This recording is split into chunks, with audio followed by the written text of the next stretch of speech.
Good morning, everyone.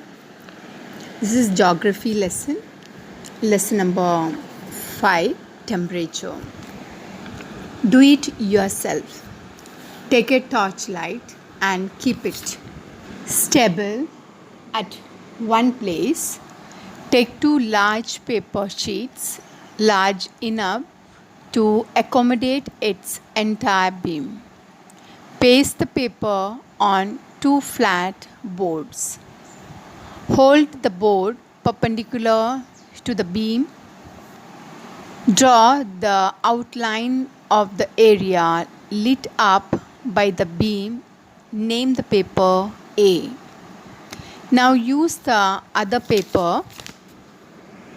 Hold it in such a way that it makes an angle of 120 degree with the beam.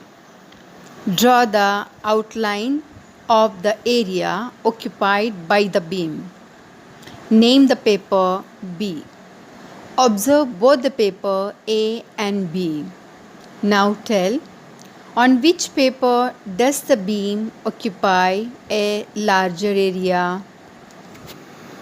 On which paper is the area smaller?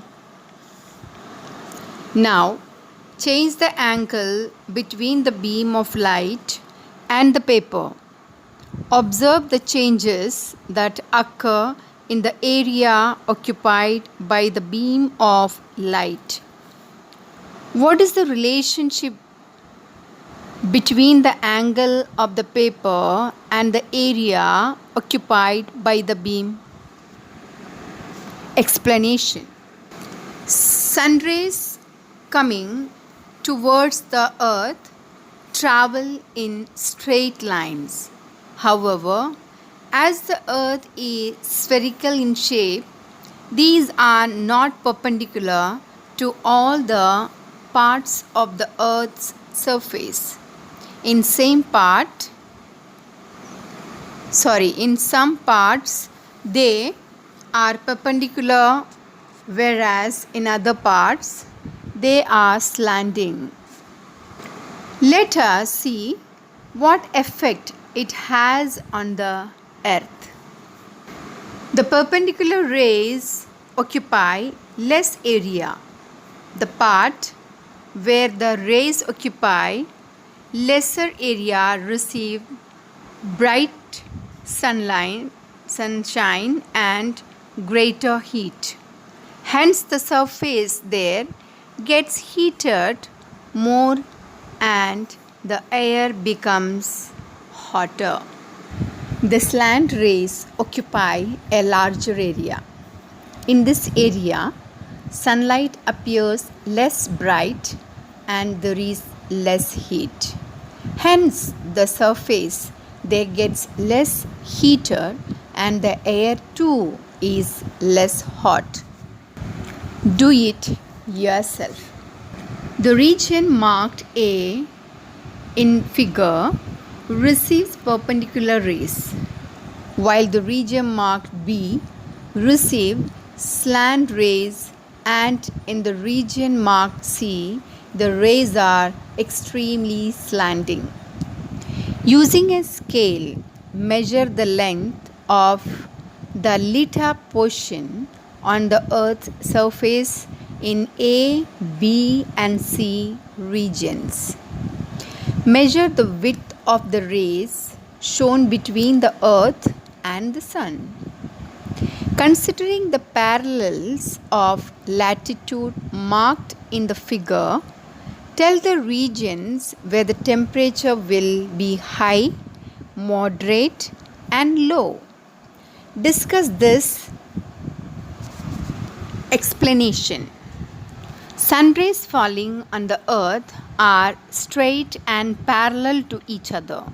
However, we have seen that due to the spherical shape of the earth and the resultant curvature of the surface, they occupy a larger or lesser area. This leads to unequal distribution of the heat received from the sun, resulting in decreasing temperature from the equator to the north and south poles based on the distribution of temperature.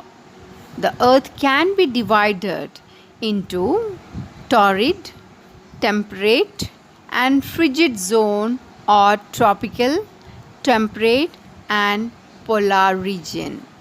Try to understand this. Though latitude is the main factor, there are other factors also which influence the distribution of temperature. However, their effects are limited to the particular region. These factors are as follows: nearness to the sea, continentality, height above the mean sea level, and physical setup of a region are factors that lead to diversity in the climate of different regions. Other than these factors like cloud cover, winds, vegetation cover, urbanization, industrialization, etc., also influence the local climate.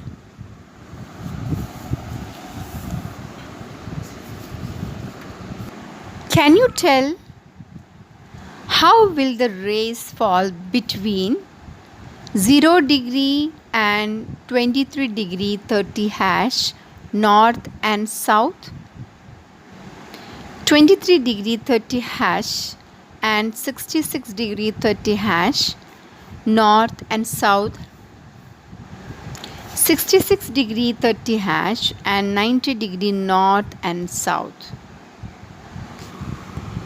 Let us perform an experiment to see that there is a difference in the heating and cooling of land and water. Do it yourself. Take 2 pots of the same size and fill them with water equally.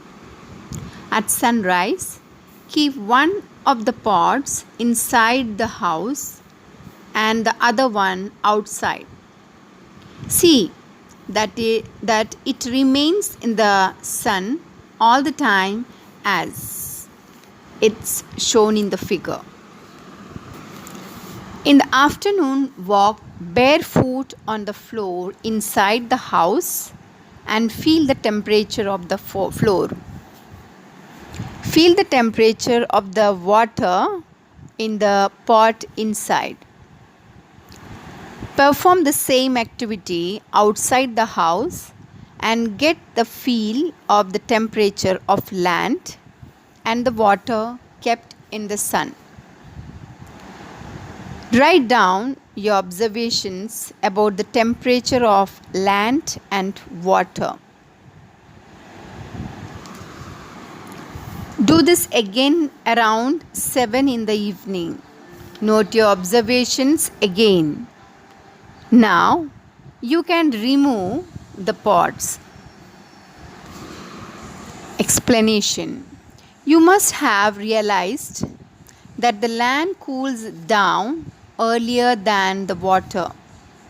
The water kept outside in the sun is still a little warm.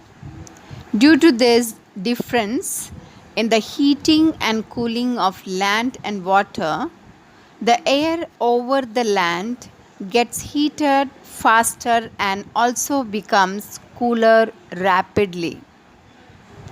The air over the water gets heated slowly and also loses the heat in a slower manner.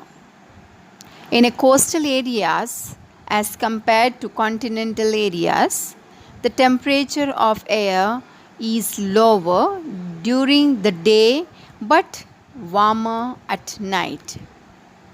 Contrary to this, the temperature of air in the continental areas is higher during daytime and lower at night. In the coastal areas, because of the heating of the seawater, water vapor gets mixed in the air. This water vapor holds the heat in the air. As a result, the air in the coastal areas remains moist and warm. Conditions in the continental areas are the opposite. As water vapor is absent, the air remains dry. This leads to sharp differences in the day and night temperature. The difference in the maximum and minimum temperature of a day is called diurnal range of temperature.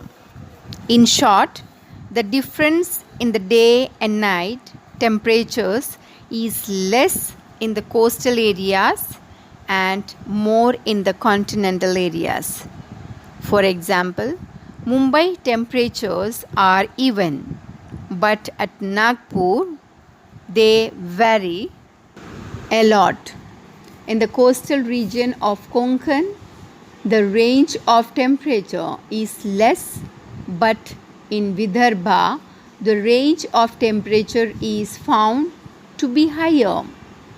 Therefore, coastal areas have an equable climate, whereas in continental areas the climate is extreme. For example, the climate of Mumbai is equable, whereas in continental location like Nagpur it is extreme. The difference in the mean temperature of summer and winter is called annual range of temperature. I will continue this lesson in next video. Thank you.